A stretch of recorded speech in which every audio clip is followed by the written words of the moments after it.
सभी भाइयों बहनों माताओं बुजुर्गों को राम राम, सत श्री अकाल, सलाम वालेकुम।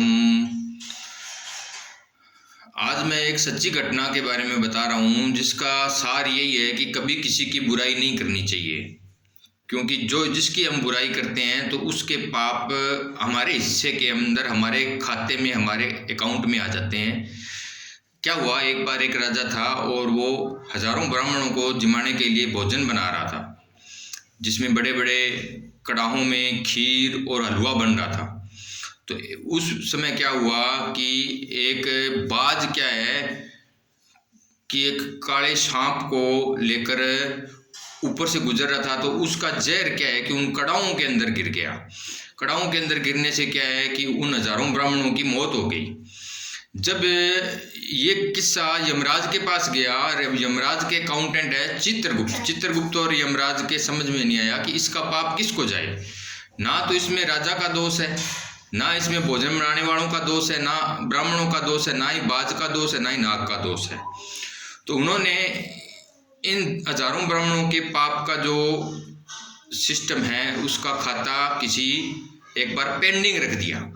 उसके बाद क्या हुआ, हफ्ते 10 दिन बाद 10 ब्राह्मण आए और उस राजा की नगरी के बाहर एक बुढ़िया से पूछा कि जी फला राजा की नगरी किधर है।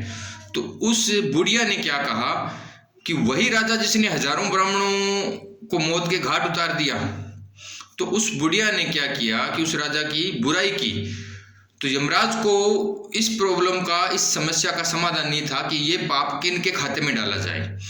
फिर यमराज को इसका पता चल गया कि जो उसने चित्रगुप्त को कहा कि जो इस राजा की बुराई करेगा, हजारों ब्राह्मणों का पाप उसके खाते में डालते जाएंगे।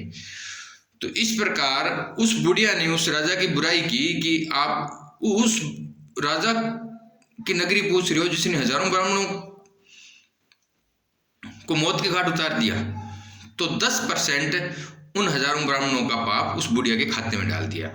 और आगे भी यमराज जी ने चित्रगुप्त को यही आदेश दिया कि जो इस राजा की बुराई करेगा उसके खाते में 5-5 या 10-10% उन ब्राह्मणों का पाप डालते रहे, जिससे सारे ब्राह्मणों का पाप उसके खाते में चला जाएगा। तो हमारी इस कहानी का सार क्या जाता है कि कभी किसी की बुराई नहीं करनी चाहिए।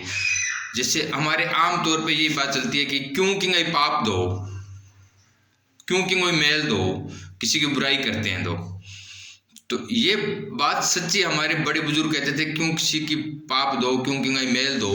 तो यानी कहने का मतलब किसी के पाप नहीं धोने चाहिए। किसी की बुराई करना किसी के पाप धोने के समान है।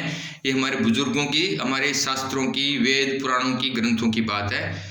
अतः मैं यही सभी को संदेश देना चाहता हूँ, कभी किसी की बुराई नहीं करनी चाहिए।